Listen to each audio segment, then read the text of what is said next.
All right. Good evening, everybody. Let's make sure everything's working good here. That we are indeed live. Just get in here and double check.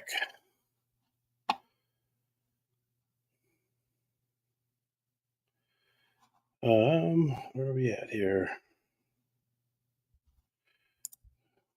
Sorry, it's not popped up yet, so I don't even know if anybody's here yet. We'll give it a minute here to let people filter in if they're going to be here. Make sure this feed goes out. Just double check it this way. Let's see if I got notice here. I'm terrible at doing this live, guys. I apologize because yeah, I'm never ready. So let's see if we got a. There's a notification. Make sure it's working.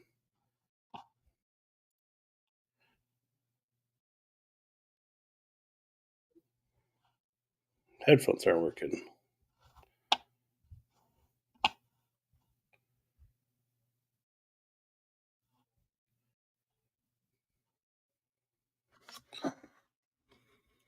Make sure that's gonna work. All right. All right. Well, let's see. Let's see if we can figure out what the headphone problem is. Audio. Oh, speakers. There we go. Oh, it's on the TV. That's why.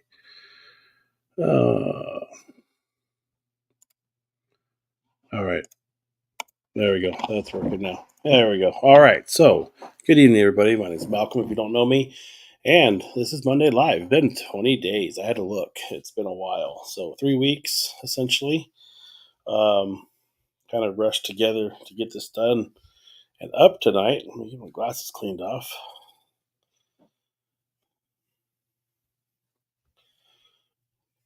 But anyways, if you're here, hit me up in the comments there and let me know you're here and where you're from. We're going to be covering a couple things here. So first off, let's jump into those Sony Alpha rumors. I'll see if anybody here filters in. I haven't looked at this in 3 weeks, guys. So I've been busy here at the house, and we're just playing catch up right now. So that's what we're doing.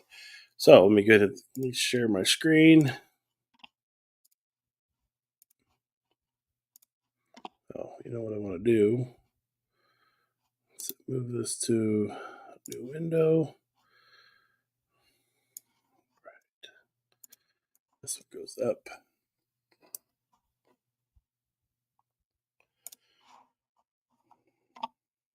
There we go.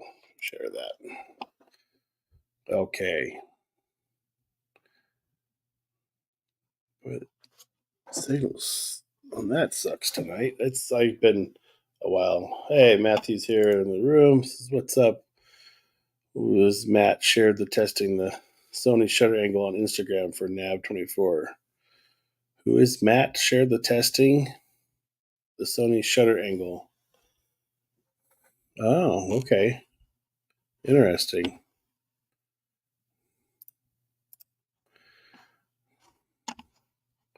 So how you been, Matt? All right, let's see here. We've got items with first ever price drop. CVE 1 300. There's one locally for sale for 600. It seemed like that was a cheap and good deal to me.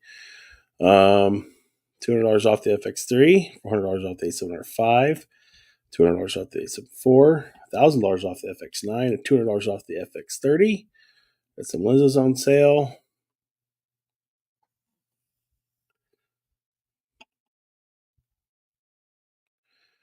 That's bad news. Sony asked the FreeFly team to no more produce high-speed E-mount cameras. Yeah, I haven't followed this with that one, so I don't know what that one's about. Very likely Sony 16 to 25G to be announced tomorrow, April 16th. Okay, well that's a big announcement coming. So they are going to say other sources confirm that on April 16th, Sony should announce the 16 to 25 mm f2.8G lens. I am now trying to get a date of the next two Sony announcements in May and June, where we get the ZVE 10 8514 Mark II and likely a 2470 f2. All right. So, what are your thoughts on that? Let's see, for the FX30, FX3, in regards to testing the shutter angle on that. Okay. Is there a update I missed? Like I said, I've been so far disconnected from stuff for the last 3 weeks. I've actually just been working, doing. I actually had a couple photography jobs I've been doing editing for those, and just I thought I'll just get on tonight and see how it goes. That's where I'm at. So I know they gave the FX30 the 1/48th shutter, which I used for 24, but what I want to talk about once I get to these rumors is shooting this camera with the 18-135 at 60 frames a second, and I thought that was very thought it worked very well. So we'll get into that a little bit. Share some footage I shot. So yeah, this is going to be interesting. The exact 2470 f2 announcement date is this is questions too. Is source 16 to 25 f2.8. That's going to be an awesome lens if they do have that. I don't know where it would be a good at, I guess, but 200 off the 1635 Mark II. The new Nightcrawler Surrey lenses, 16F or T12 and a 75 T12. Hey, these things are looking nice too. They come in that gunmetal gray, and they're not that bad price. I think a 3 set is $1,000, $1,200 or something. Very enticing. Mikey 33 millimeter f1.4. Okay, I don't know these. I mean, it's awesome they make these cheaper lenses that just don't know if it'd be worth it. The Godox Elf Retro Flash. Oh, it's making it look like an older camera setup. Let me see. Sigma 500 FE lens review by Sony Alpha Blog for its ultimate image quality and light and small form factor. $3,000 for 505.6. That's not bad. Interesting. Super hot Amazon US deal. That's the same one. Allow a 10mm 2.8. And it's a big chunky looking lens actually.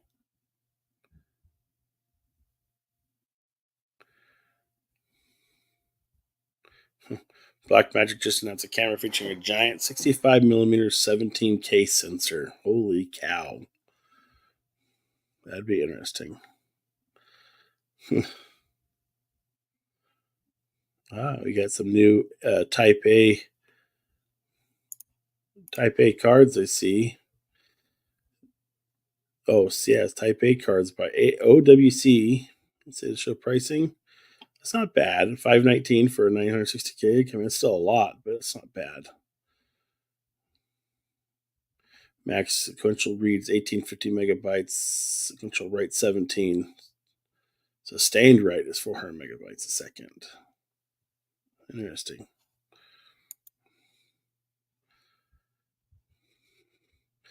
Historical data, super slow start to the year by Sony. I think Sony's just, I don't think they need to prove or do anything special. They'll just release it when it's ready.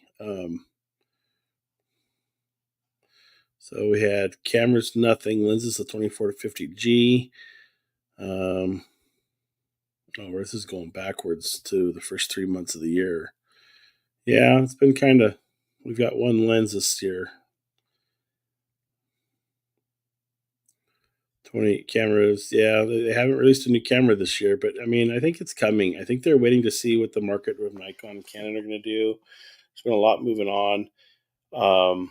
They have a phenomenal lineup right now. So there's really, I know some cameras are getting due to be replaced, but I don't think we're needing to see that change just yet. It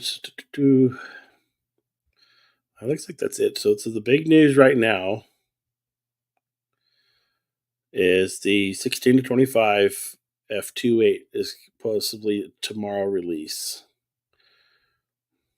I haven't looked at this DJI announced of the Vita 2 at all. Haven't done anything with that. Let's just see here. I saw this one. This is one of those 4K 60 panning security cameras. It's super expensive. They talk a lot about that. All right, I think that's far enough back. Yeah, 100% confirmed to be announced next week, and a ZVE 10 Mark II coming in May or June. Yeah, it'll be interesting. All right, so let me get back to this. Right, who all we got here? We got some comments going on. Matthew, I don't think updates come till September. Yeah, that might be true. Really considering DaVinci Resolve 19 that transcript editing and audio features are bananas. I'm afraid Final Cut is falling way behind. Okay, so I hadn't heard about 19 till a couple hours ago when my dad needed to update his, and so again, I've been pretty far disconnected from everything the last couple of weeks. So I've been wanting that transcript editing that I saw a while ago. So if 19 has that, I've got to get on board with that, because to be able to transcribe, I'm guessing it's the one where you can transcribe your footage into a text file, edit it on text, and then it cuts and pastes it all done into your footage. I'm all for that, because that's going to speed up editing workflow so much for me. The worst part of my edit and the time I spend editing is just getting the rough cut done, because I talk way too much to myself, or I say the same thing 4 times, or I say one thing twice, and then 5 minutes later I say that same thing twice more. I jump around too much. I'm not structured enough in my recording. I know there's ways I can correct it and make it better. I just haven't yet. So yeah, I'm curious to see about that too now. When I get off this live, I might be checking that out. But what I wanted to talk about tonight is this little guy right here. This is the Sony 18 to 135. I've had a video in the past about it. And, oh, sorry, it's in focus here. And this little lens is, it's always been a favorite of mine. I've always liked it. And I figured I might talk about it tonight, because I just did a whole event shoot for 12 hours with it. And I'm actually really blown away at the results that it provided.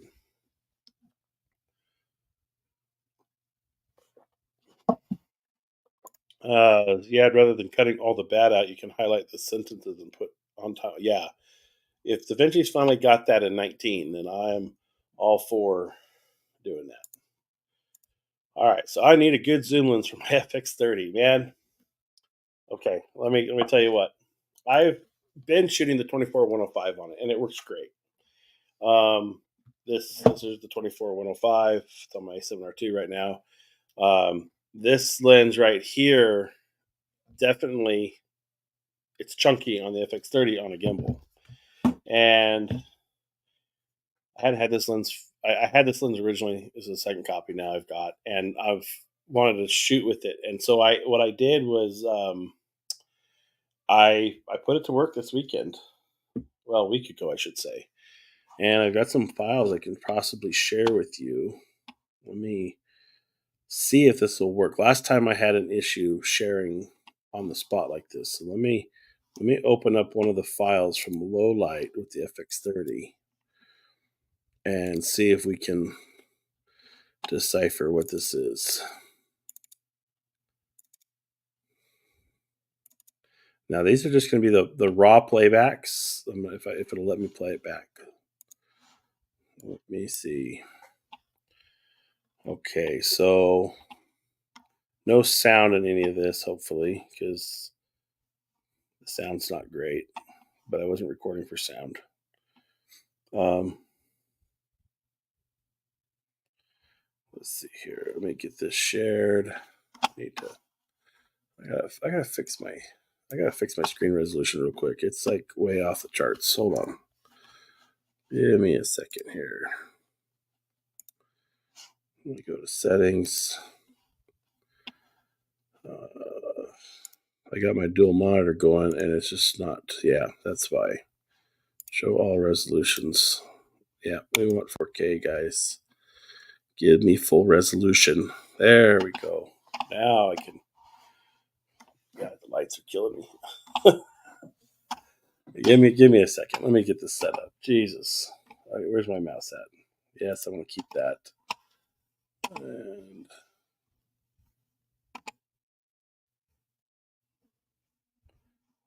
did it move it? It did move it. Okay, there it is. This light's right where I need to see. Oh, we're in the wrong resolution. That's why I can't see it.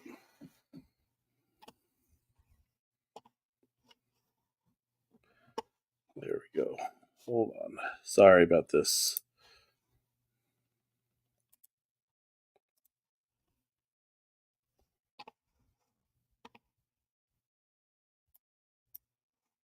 Uh-oh.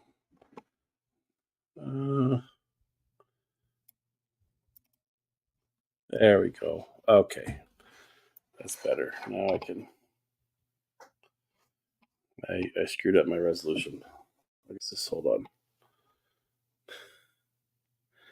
One more change here. Come on, Malcolm. Get it together tonight.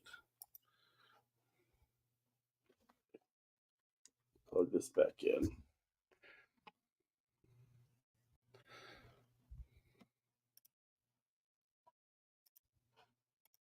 There. All right. The right formatting on this screen here.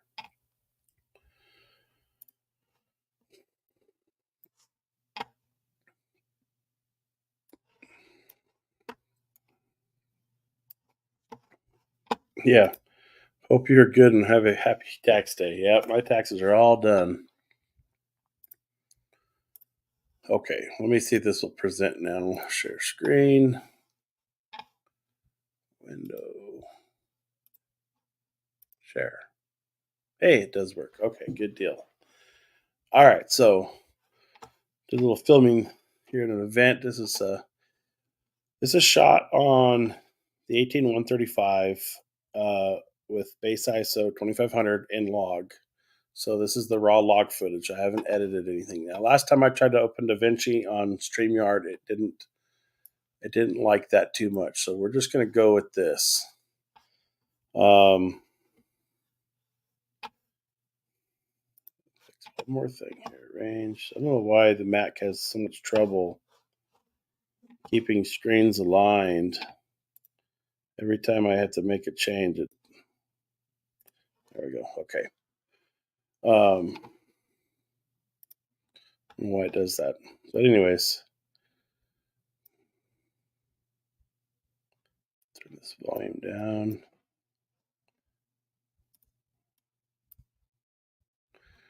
All right.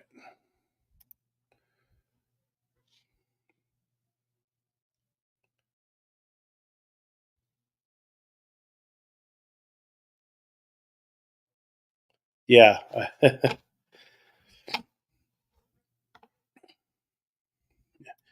Matt says, did I shoot this with arms wide open? I very might likely have.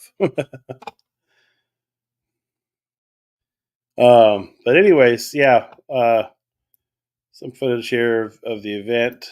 Having the zoom lens. Now I'm shooting on the Ronin RSC2, zooming into 135, using the variable aperture, and letting the camera. All the camera was in 4K 60 frames a second, 10 bit. So I'm shooting like 200 megabytes a second or something. And of course, it's jumping around as I'm zooming manually, making adjustments. But like I said, my purpose for these shots are like to get the couple seconds of shot in, and nothing crazy. That was kind of my purpose of it. Now,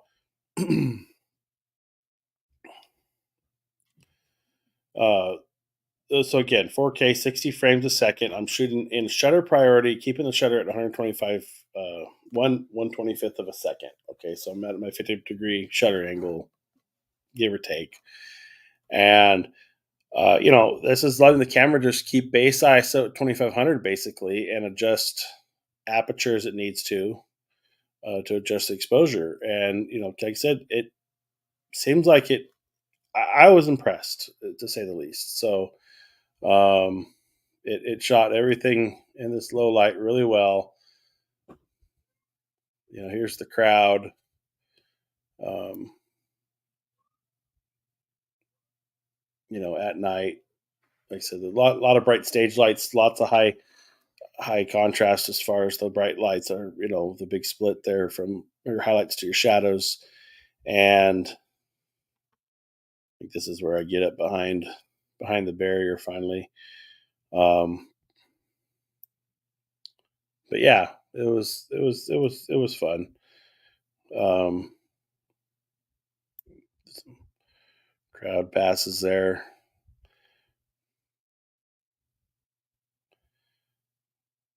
So overall, I mean, the lens handled this situation great. Yes, this is just flat footage, Matthew. That's what is what you're seeing. Like I said, I have some graded. I think. So yeah, this is raw right out of the camera. These are the raw files. Okay, these are just me showing you guys what the camera can do and how it looks in that profile. Now, let's just see. Let me see if I can open DaVinci up and we can do some color grading live. Last time I tried this, I don't think it took DaVinci in.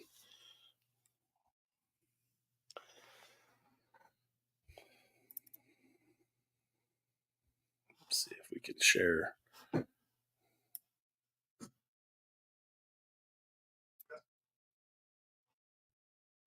Um,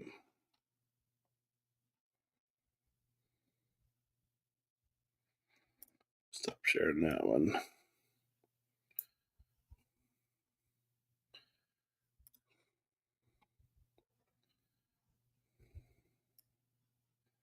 I'm trying to remember what all I shot on, if I have any footage in here.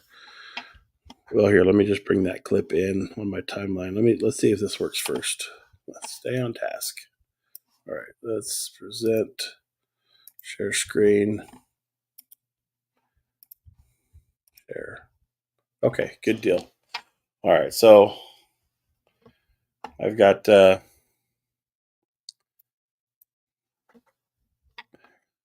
footage here. Let me is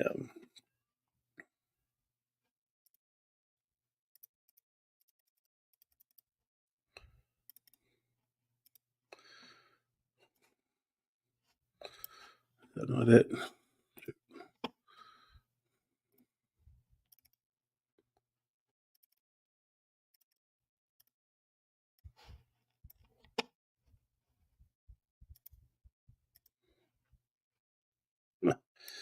Oh, good, I can move it. Thank you. All right. Oh, my in and outs are off. There we go. All right. So let's just see if we can go in and color.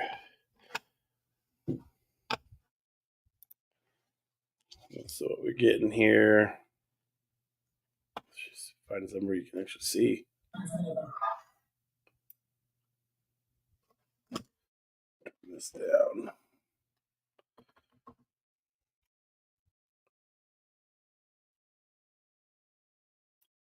Okay, so there's flat footage. So it looks good. Yes, sir. And have you always used DaVinci? I have always used DaVinci. That's been my go-to for this stuff is DaVinci. All right, so let me get in and let's go into a color tab here. And let's just see what we can play with here. Turn these things off. Get some window here. And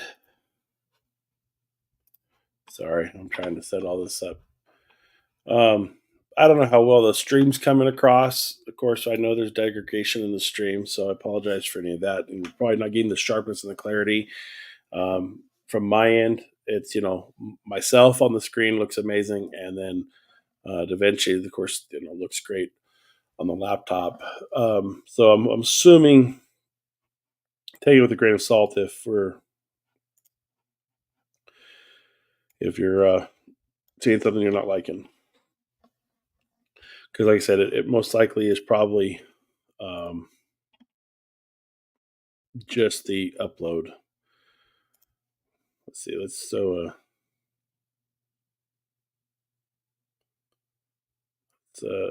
I think it's this one. No, type A. I think it's this LUT that we want on this one. Let's key this down, maybe.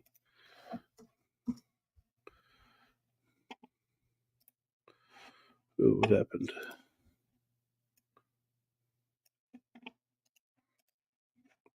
Didn't like that, did it?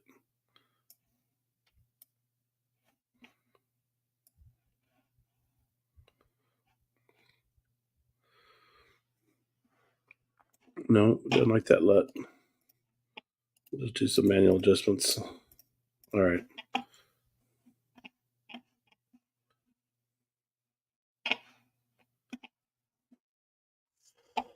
All right. Sorry, Matthew. Can you do a DaVinci Focus Live one Monday? I'd like to learn it. I use Final Cut now. Yeah, absolutely. I mean, I can. I'm not by any means. I am not a pro at DaVinci Resolve. I'll tell you that right now. There's so many good creators out there that really break it down, and there's so much free learning programs out there you can do. There's a lot to learn in there. But that being said, yes, I can definitely do that, and then we can go over it a little bit right now if we'd like. But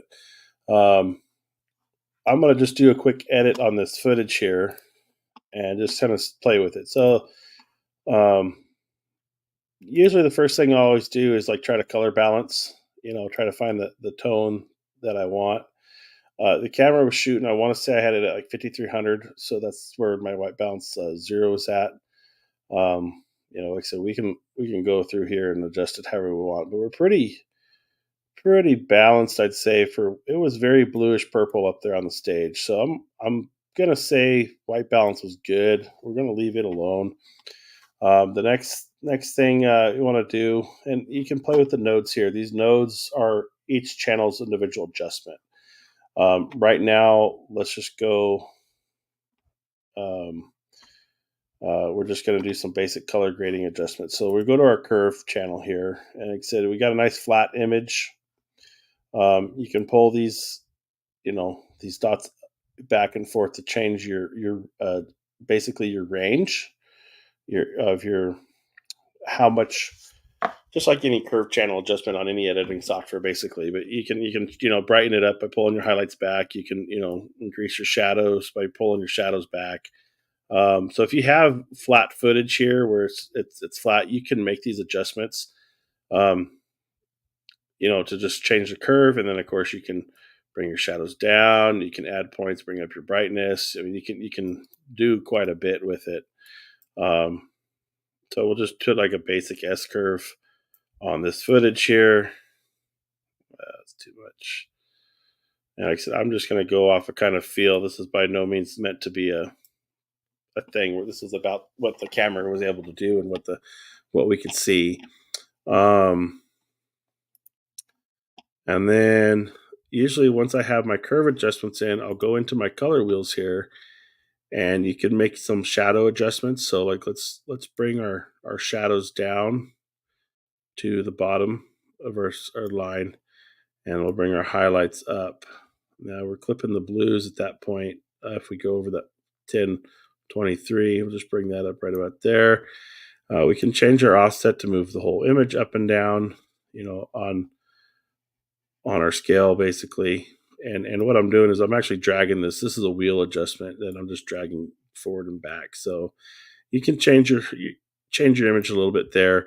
Your gain is your highlights. You've got your mid range, which kind of brings up everything, and then you've got your shadow adjustment here. These are the basic color wheels. Let's go ahead and reset that stuff. Now, let's just do, let's see, the range is pretty good. We'll drop our shadows just a little bit. We'll bring up our highlights, can expand that image a little bit. I'll usually throw like 56 at the saturation or so. I'll dial that in 56 and color boost maybe 3 or 4. Too much goes, goes really far really quick, but you just a cup, just a smidge. Now you can go in and see your adjustments on the individual nodes by clicking them and turning them on and off. And then, so there's our curve adjustment, and then the color adjustments. You've also got your global. You can turn it off to look back at the flat footage, or turn it on. I'm really hoping it looks okay for you guys out there. I'm assuming it probably does. Let's add just a little bit of contrast to this. I like use, somewhere around 0.080 or 1.080 to 1.1 is usually good for contrast anymore, and it seems to muddy up the image for me. Again, I am not a specialist at this. This is just kind of my own figuring it out. You got your basic highlight and shadow adjustment, so you can really bring your shadows up real easily here. And globally, of course, across the whole image, if you really had to bring up the shadows, like I said, it's the details there in the image. So I don't want to go too much there. The last node, let's see here. You've also got the log adjustment wheels, which are similar. You'll notice that my numbers have reset here because I changed nodes. If I go back to the other node where all these adjustments sit, you can have your basic shadow and highlight adjustments. And then usually, like I said, I'll use white balance, a curve, and my shadow highlight saturation adjustments. Some people put in, a node for every adjustment, which is fine because it's easy to track and turn on and off. And like I said, this is the color panel in DaVinci. So there's way more power in here than I'll ever know or ever really want to know. This is like your HDR color wheels. Again, there's just so many different adjustments through this thing that you can change. You get, was it 7 different wheels there, I think. Black, dark, shadows, light, highlight, specular. Yeah. You can really fine tune this stuff in here. But back to this image. Let's just change. Let's look at then we got some color in it. Let's maybe warm it up just a smidge here. And then the last thing I'll like to do. So the nodes, Matthew asked, do nodes stack vertically or horizontally? So what does that do? Okay, so the nodes are attached by this, this linear line. So you can change your node pattern up to whatever you want. Uh-oh. I screwed it up and pulled it off screen. I was playing with it too much. Let's see here, screen. No. I just screwed it up. All right, well, let's just reset this. Reset all grades and nodes. There we go. Okay, so you have your first node here. You can add I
Okay, you might be able to hear me at the moment. Let me.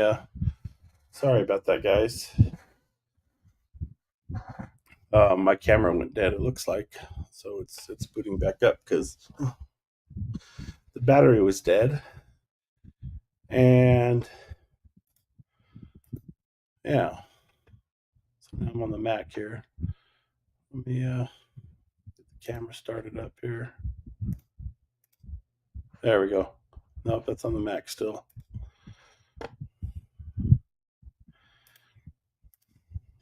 There we are. Okay.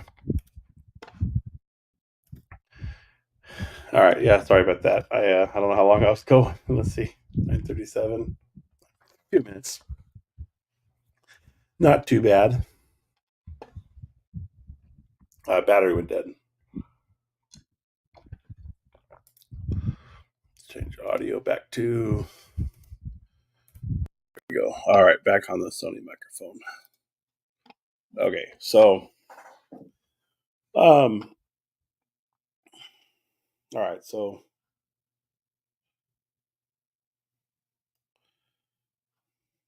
it, you're good. It went off when you reset the nodes. Okay. I had a, that was weird. All right. So, anyways, I changed clips because I have a clip here that was actually more editable for this. So, I said some color adjustments I did here were, turning this on and off. You can kind of see a color shift in the skin. So with it on and off, they're real orange. So try to bring that natural skin tone back, and I'm using this skin tone line here to do that. So if we turn off all the other adjustments we made to this image, here's our flat image out of camera. Okay, and if we just make the skin tone adjustments, of course, we don't see much because we're globally, we haven't changed or LUTed the entire image yet. So this one was a parallel or a series node I did this in. And like I said, I'm still learning this, and learning skin tone adjustments is kind of a crazy setting. But anyways, what we did was, you can see this offset is just a hair bit off, and that color bar, you know, it can really side shift it. So there's that purple that we're seeing on the other image over here, but we want to set this up right on that skin tone line. So we're looking at this line here, and you can change how far out it goes, how warm it gets. Like I said, it gets pretty extreme.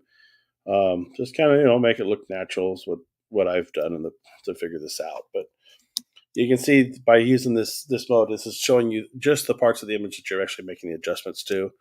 And like I said, we'll turn it off. You can see the orange. And like I said, it attracted some other parts on the image because we are, we got some other colors back here that it was affecting, but nothing crazy. So that's nodes in a nutshell right there. Let's see. So that's one image there I did. And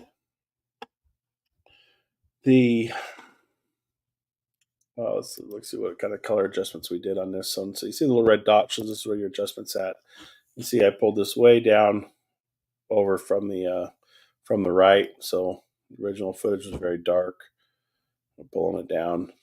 It brings it back to somewhat of a more of a positive exposure. We're just cutting out that dynamic range essentially of that curve.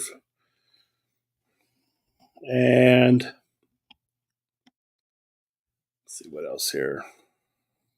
Kind of adjustments that we make on our wheels. We got a little bit of contrast. Didn't mess with temperature here at all. Temperature might have been done. No, I don't think I did any temperature adjustments. It looked pretty natural to me. We put a little bit of color boost in it. Like I said, we're on our log wheels right now. A little bit of color boost. Our shadows I pulled down just a hair. Pulled our highlights down. If we bring them back up to, is it 0? Real minor adjustments there. Saturation 53.6. So that's, very, very minimal adjustments to this image. And I thought it, came out pretty well once that image was done.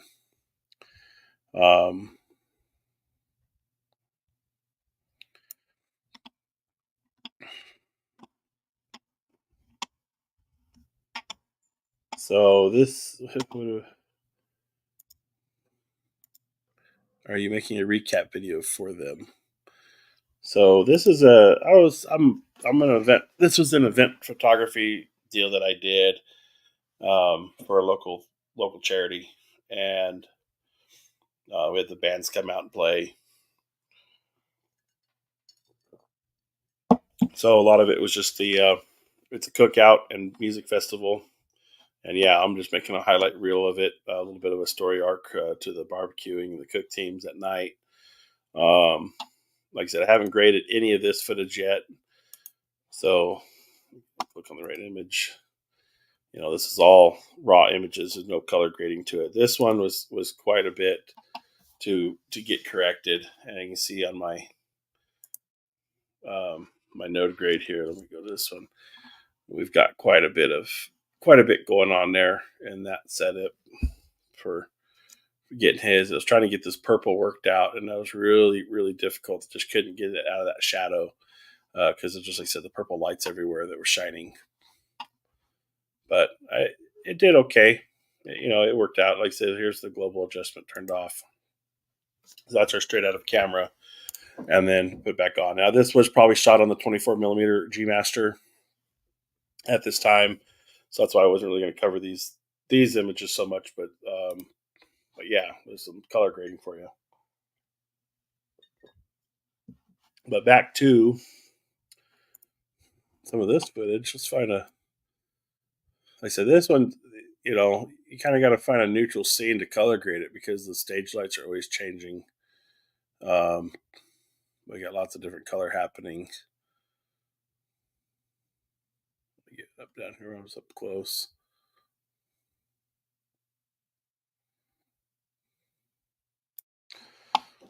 Let's see here. Let's see what we can do with this one.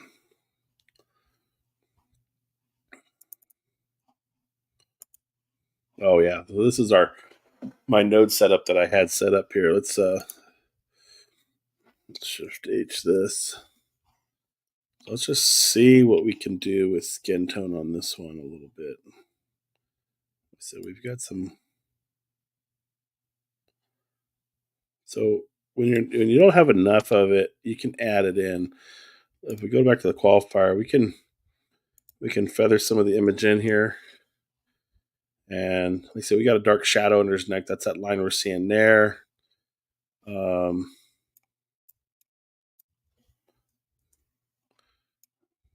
So we can bring in a little bit more of this image. You can see got some tattoo work here.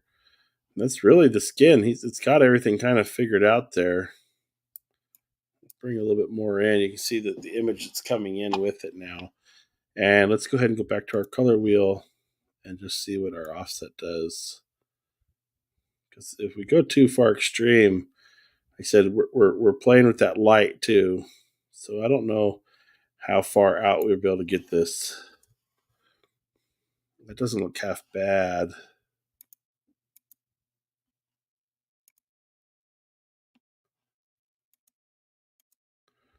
I honestly don't know if this is the right application for. I thought you could do, you know what? Let's do this.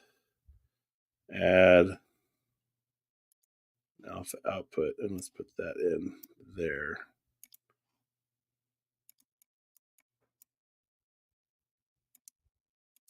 See, that'll bypass the entire color grade, but I'm not. So, yeah. Oh, yeah. There we go.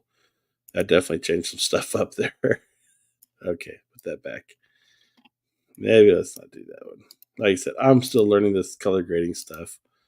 Let's just delete this node. What did I do? I changed this image all up. Reset. All right.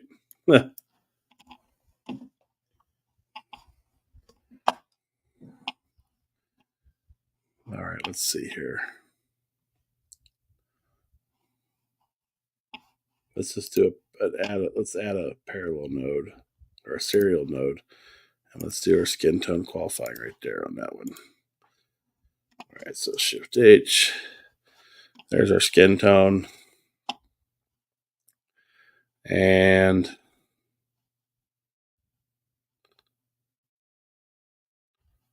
go to our log wheels.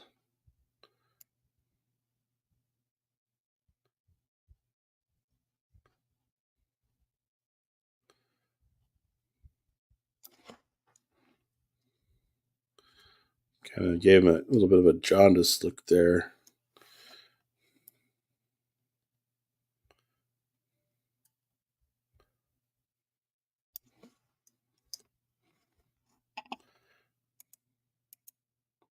So you can see we've recolored them a little bit from being purple to more of a natural color. So it's possible to do this, make these adjustments on it. It doesn't look, it's not half bad. Like I said, this is obviously not a good color grade. I wouldn't finish. I'd want to finish working on this color a little bit. So let's warm up the image.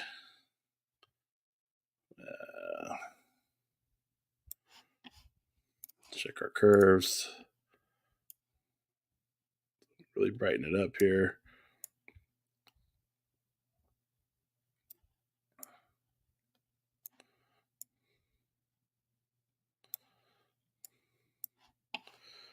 I was going to make some color adjustments.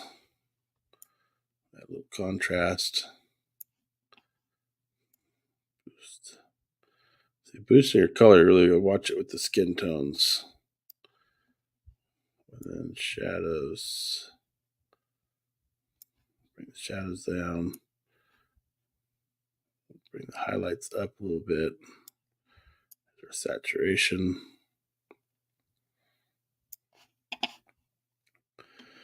What's that done for our skin tones now?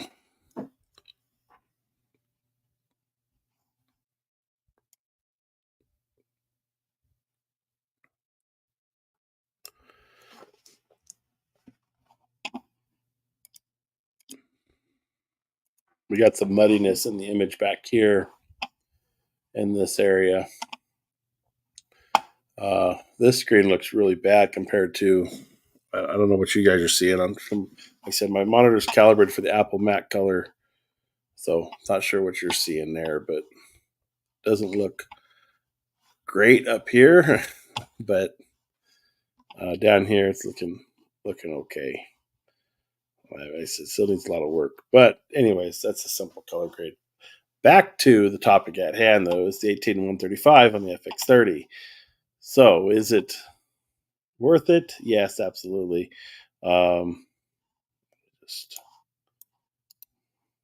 Let's just do this. We'll reset all grades. Let's put a simple curve. Let's do a really basic color grade so we can see get it off flat footage. All right, so there's some LUTs out there. I've got. If you go on Sony's website too, you can download all these LUTs for free. Okay.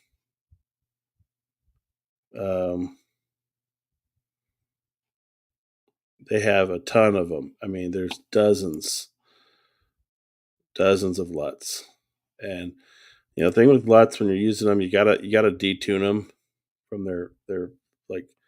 I really like this Storm one. I've used it a lot. Let's go ahead and just throw this Storm on and see what it does. And then let's go to our key, and let's detune it to about, I don't know, 50%. Okay. So you can see there's quite a bit of darkness change there. My monitor just is horrible.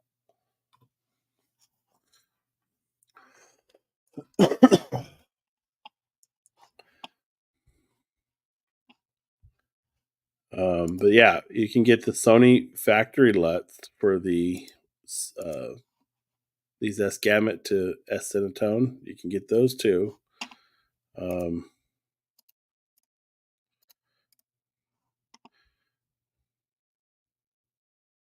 your output.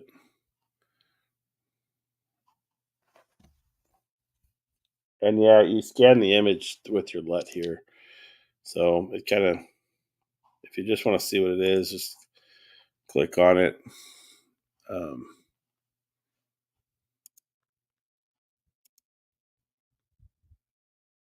No, maybe not. I'll just drag it over. Then key output. Bring it down. But there's lots of LUTs available out there. Yeah, I've got some of the Potato Jet LUTs, the Peter McKinnon LUTs. I've got downloaded those in the past. They work pretty well for some stuff. But yeah, all these, like, let's see, let me go through here. This Alexandria, Alexandru, Alistair, Dennis Schmitz. These are all on Sony's website for free. Haracho,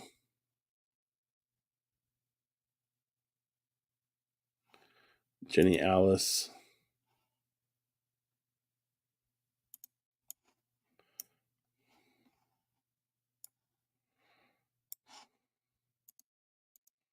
Yeah, there's lots and lots and lots available. But like I said, I'm just going to put a simple curve to this thing. Brighten our image up. Increase our shadows. Pull the shadows down. A little bit of color boost to it.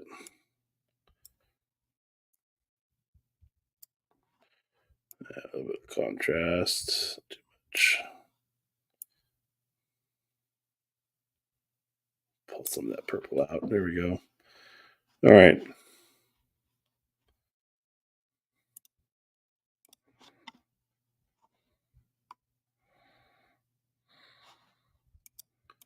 So there's a quick color grade at it, what you can see in the footage. So let's go back to our clip and let it play here.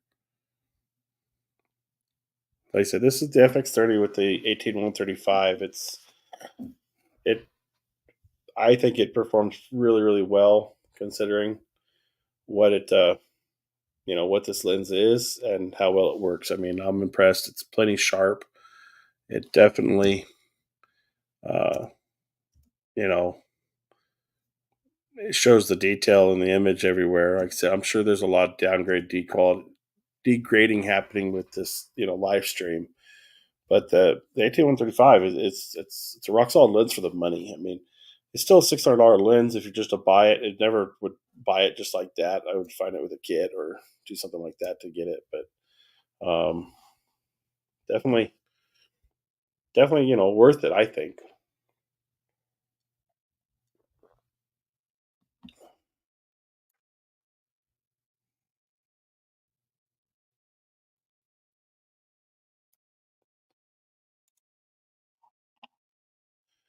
You have any daylight? But yeah, absolutely, I do. Let me. So that's the low light footage. You have any daylight footage with this lens? Yeah, let me pull it up here.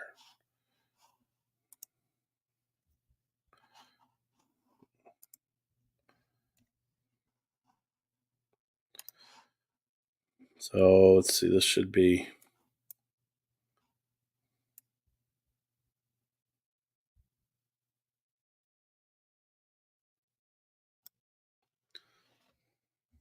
Again, this isn't color graded yet. That's just raw, straight out of camera. This was a very high dynamic situation because the sky was so bright behind him. The camera did a really nice job maintaining a balance on the image to get the shadow detail and the highlight image and shooting in log. This was, like I said, shooting this. You can see where it kind of gets exposed once I tighten in on it a little bit. This footage here. Let's see if we can color grade something here. Let me delete this one. And let's just add in this clip here. All right. Let's throw a quick, simple color grade on this one.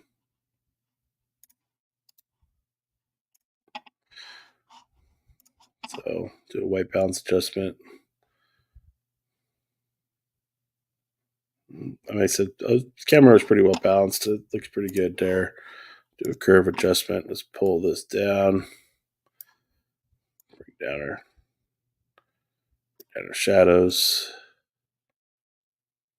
Boost our highlights a little bit, not too much.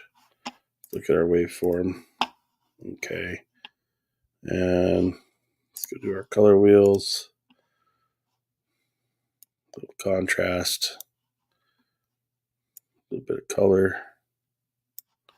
Some saturation. Boost our shadows, get some of that like detail in the the instrumentation there. And our sky is all our highlight there. It's clipped. It's blown out for what it likes.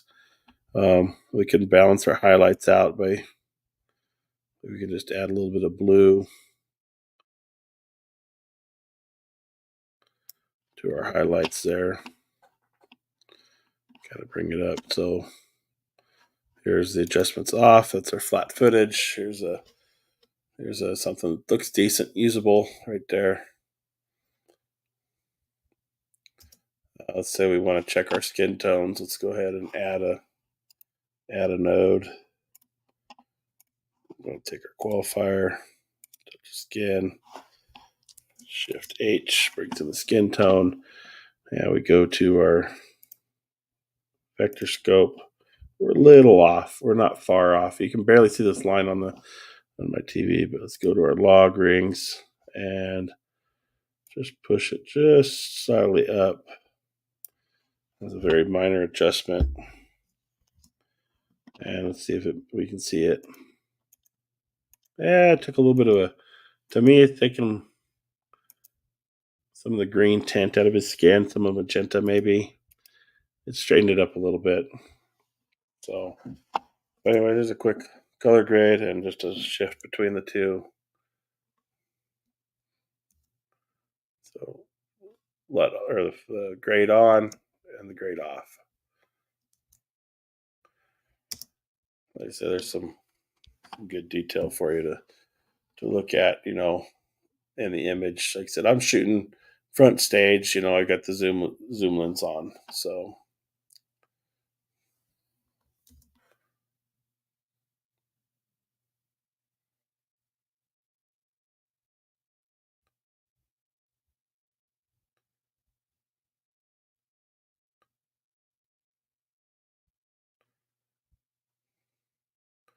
I was really worried about this footage coming in exposed or not because it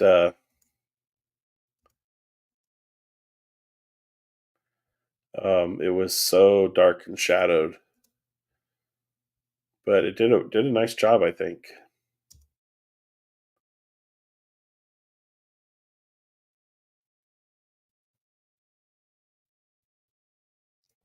So it's in autofocus right now. I mean, it's dead quiet. Um, it so every bit of autofocusing you're seeing happen is with the lens. It's very quick and accurate and very fast on the FX30. In fact, I have a perfect shot I can show you real quick in the edit of Canon Bryce right here talking. Watch when he, just puts his fist to the camera. I'll pause it. So I mean, the camera it locks that square on the eye. You know how it is that FX30. Okay, see how quickly it it snapped to his hand from his face. So the camera, it acted really quick to find it, and then as soon as the hand fall back, we're back in focus on his face. So that's a good example of that um, autofocus there. So just play it in full time, real time again.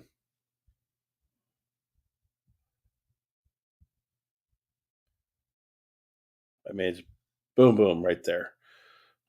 So definitely, definitely worked well. I mean, the autofocus has never been an issue for me on that lens. It works. It's quick. It's fast. It's quiet.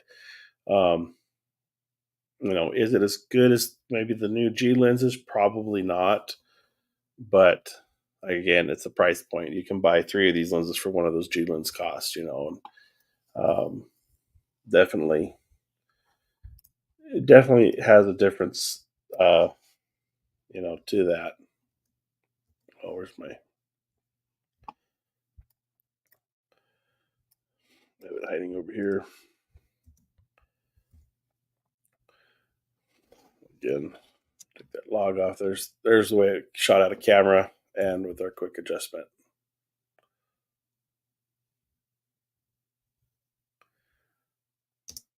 But really diving into this image, the details there is, I mean, as high as qualities you're going to need for 4K video. It handles it just fine. It's a super light lens on the gimbal with the FX30s, considerably heavier than this lens is, and it really just it works really really well. I don't have any complaints about it. Um, even on the gimbal, because it goes from your basically your 18 to 135, or what is 18? It's a 27 to 200 essentially. Um, you can throw this lens on the gimbal, and it doesn't add a whole lot of weight and bulk to it to throw it off balance if you want to zoom in. So that's where like some of these shots I'm zoomed in with it on the gimbal still, and you can see me rack it in and out of focus. So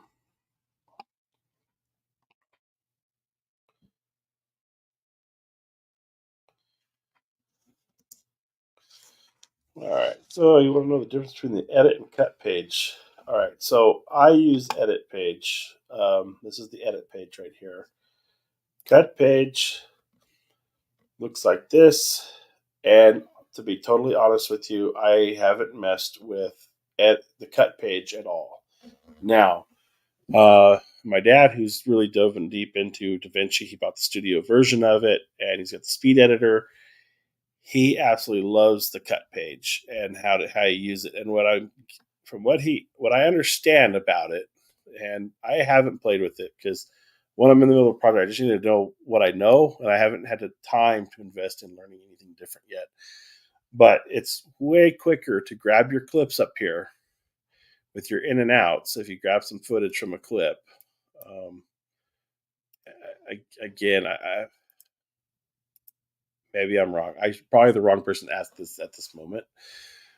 But if you learn the cut page, from what he's told me, is you can grab your clips and just drop them into your timeline really quick and easy, versus doing an edit page where you've got to say, I want to take. Let me delete this real quick. Let's go back to my project. So,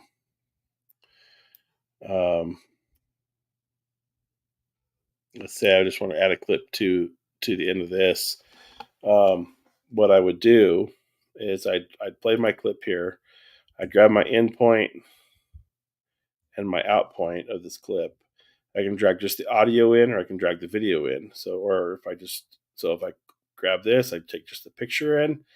If I grab this, I take just the audio in. If I grab the image, it brings both of them in. And let me zoom in here. So there's that clip we just found. And I can drag it, put it in the image. With cut, apparently you can just drop it into different spots on your timeline. So if I want to add something in between these two clips, you can just drop it in really easy. There's ways to do that here with the insert tools. I'm very basic with this. I haven't spent the time I need to spend on, to be totally honest with everybody. But this is how I learned to do it and how most people do it. But it's very inefficient this way compared to doing it with the cut page if you learn the cut page. But a lot of people will show you how to do it in the edit page to add a clip in. If you want to move it on top of the channel, you just drag it and drop. The thing about DaVinci is just drag and change. Now, I only took this little section, but one of the updates, and I think it was 18, allows you to pull in or change your footage clip from that clip wherever it's at in the sequential timeline. So if you're just not sure where something was, you can kind of search it real quick there too. But it's just an option there. So, when it's in there, it'll just throw it in and put it right there in there on your clip or on your timeline. Sorry. Cut page, like I said, I need to spend some time in here learning this page. I don't have it formatted at all. I don't know anything about it, honestly. I know that it can be more efficient. That's all I can say.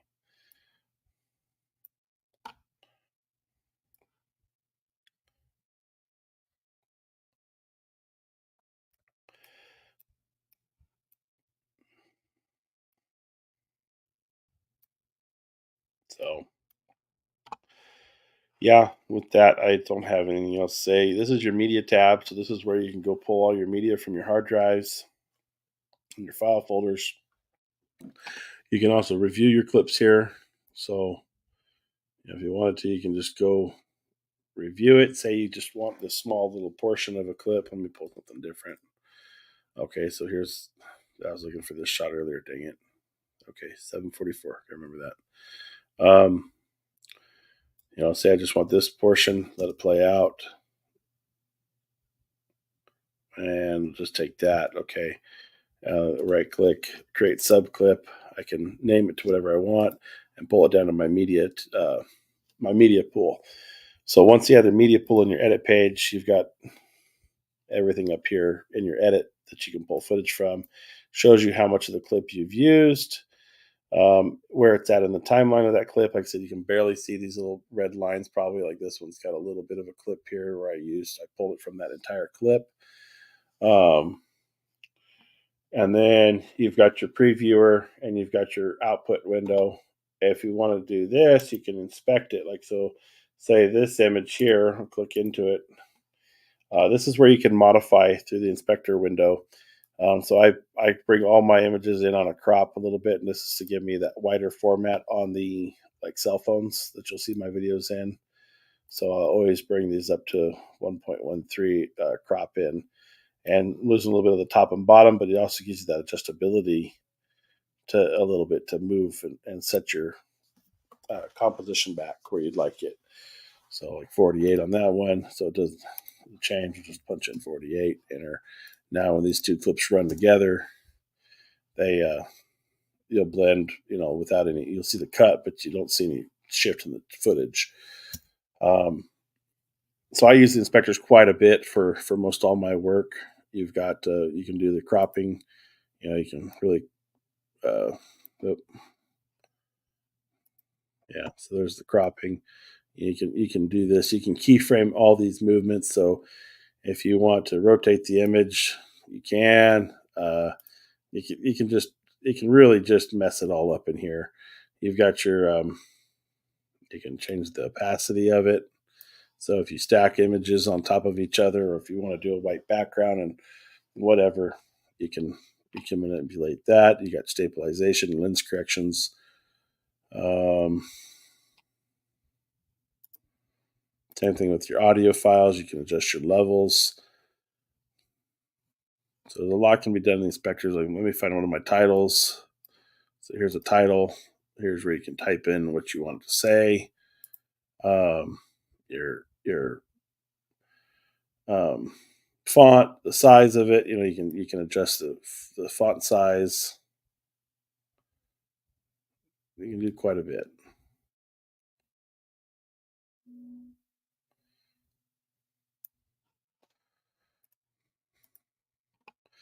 But that's about all I've got, man. I don't really know. Fusion tab. This is After Effects, basically. If you know Adobe products, this is where you can design and build just about any kind of special thing you want. Like, so this is a Fusion panel that's a preset the system comes with. Myself personally, I don't enjoy Fusion tab. I don't like working in it. It's just not fun to me. Um, I haven't, and because of it, I can't sit down to learn it. I've done one thing in it before, and it just seemed like it was too painful for the result. And I just I don't have the patience to mess with it. Of course, the color window, you can do a lot in color between all the different clips you got. You go in and color grade everything. Once you have something color graded, like this is a night clip, you can see what it looks like if I just throw that. This is essentially you grab a still of it. If you grab still, it creates this gallery clip, and this gallery clip is basically a preset at that point. So I can just right click, apply grade, and boom, there's that grade to this image, and it looks good. That doesn't look half bad, but I'm not there yet on those, so I'll leave that alone. But once you have a couple of different images, like throughout the night or throughout the project that are edited, and you have the same exposure setups on those, you can just go in and drag and copy those clips in. So that works well there. Fairlight. This is the audio program within DaVinci. So you see in my channel 1, I've got just a male dialogue enhancer for some of the speaking on the EQ to clean that up. And that's only affecting audio 1. Like I said, you can really bring out all your audio channels and do adjustments to each individual audio channel. So a lot there you can see. And then again, Fairlight's another whole like program that I just don't spend time with, haven't bothered to learn it. And then lastly is your delivery window. This is where you can program your name, where you're going to save it at, the format of your video, the resolution, the frame rate. You can really dial in your settings here, your export settings, and then render it out. So that's it in a nutshell, basically. I mean, it's a free program. It's worth trying. You just got to spend some time to learn it. It's not. I've tried to jump in Adobe. I do have access to Adobe Premiere. I just don't use it. I've tried to learn it. Never. Just can't get interested enough into it to use it. Editing's not one of my things I enjoy doing. I mean, you have to enjoy it a little bit um, to spend the hours we spend on it. But uh, I like editing once I have my rough cut in, and then you can start fine tuning, and then you like pick a little project. Like, well, I want to make this transition. So, like one transition I built already was a simple swipe transition on this. When this plays out, uh, he comes up, he walks off screen, the camera follows, and there's a trailer there, and I use that trailer to swipe and recut the image in. So, playing with that little bit of a project like that is gonna be a lot of fun. Um, so yeah, what we got here?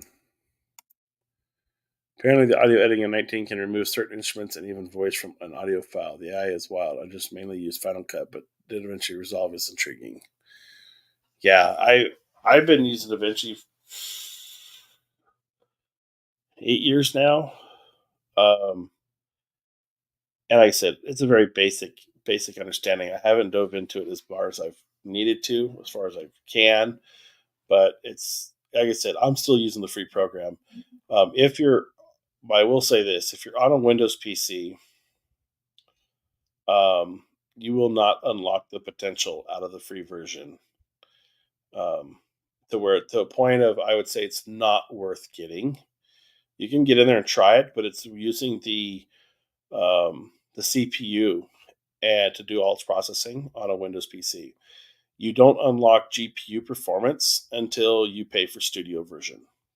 That's as simple as that. You don't get the potential of the program and how well it can actually work until you buy Studio.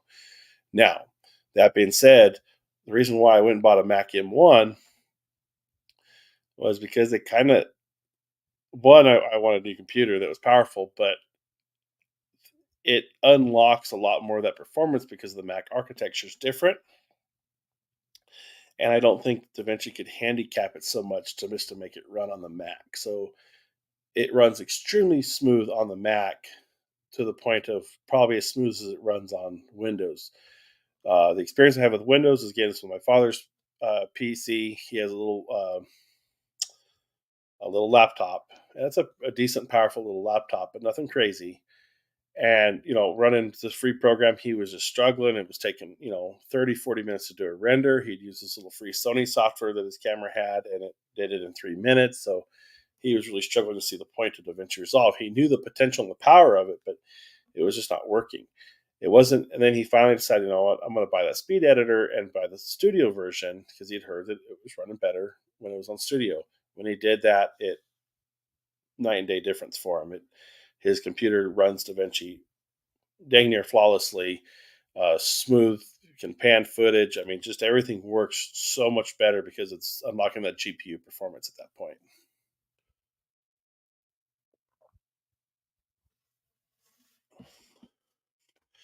But I am interested to find out if this new DaVinci, I've been waiting for that text thing. I found out about that a couple months ago.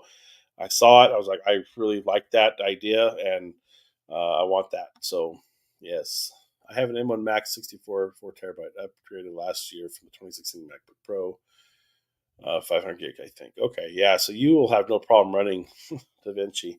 I'm on a base M1 14-inch Pro, so it's M1.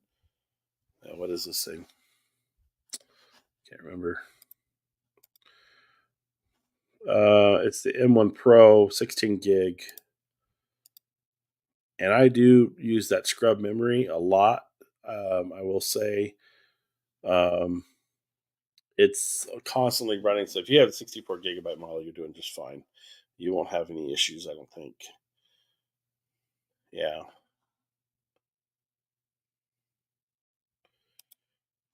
Um, I don't think you'll have any problems. I've seen some deals in some of these Macs on Black Friday, or not Black Friday, just in general. They really, some of these older M1s are blowing out really, really well. And yeah, it's enticing to upgrade because I will say 512 gig hard drive is about worthless for me. I'm always running out of space or doing data management because of it. What I'm worried about is having like I would probably get a 2 terabyte just because I don't want to overload it with a bunch of crap. But it would be nice to be able to at least keep my music files on the thing and be able to just grab and edit without having to plug in a hard drive. Because I really do try to keep my computer clean. But when I get backed up on projects like I am currently, I'm running out of space to store that stuff and I get bottlenecked. And that's my biggest issue. I don't know that. Yeah, I bet. I don't know. I must have said computer.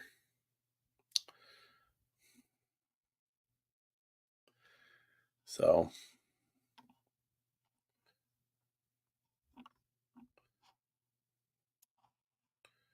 well, I think that's about it for me tonight, man. I am done.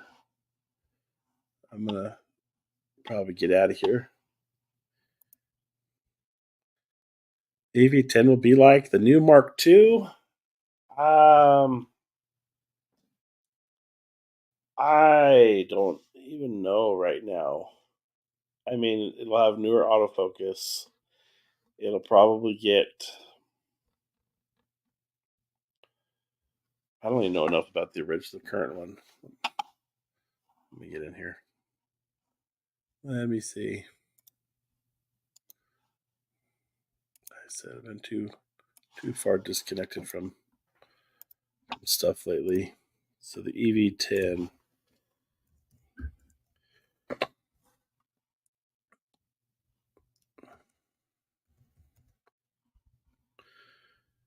E10. Okay, so the E10.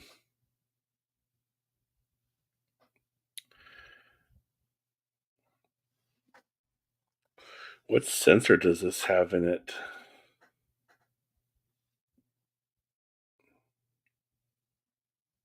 Okay, EV10 is still basically a 6000 upgrade. So the new one would need to have probably the FX30 sensor, with a shutter. I think they would give it a shutter. So one thing the FX30 doesn't have is the mechanical shutter, and it needs to be full 10-bit 4K, all that good stuff. I think that's just where it needs to be at right now. Price point though, the original's at $700. Where could they handicap it? They won't give it 4K 120. It'll have a cropped 4K 60, I bet. Which I mean, well, they don't need to do that if they give it the FX30 sensor. I mean, it could do it. It'd be smart to do it because it'd be a great B cam. Um, I still use my ZV-1 a lot, and it's outdated now, but it needs 10-bit footage. It's got to have a digital audio interface, the new microphone systems like this guy. Um, they're fantastic. I really like them. So it's got to have at least a digital interface hot shoe. This one has it, yeah.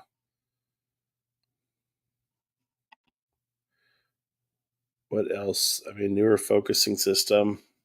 This is one of those cameras. Just was like kind of just went past me without really knowing a lot about it. I should know more about these things.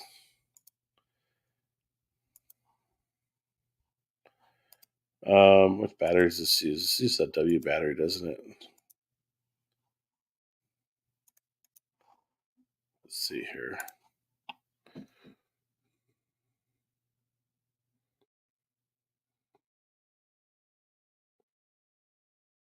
Yeah. So the new one needs a Z battery and be a mini FX30 or an A6700, but for a much cheaper price. I don't know.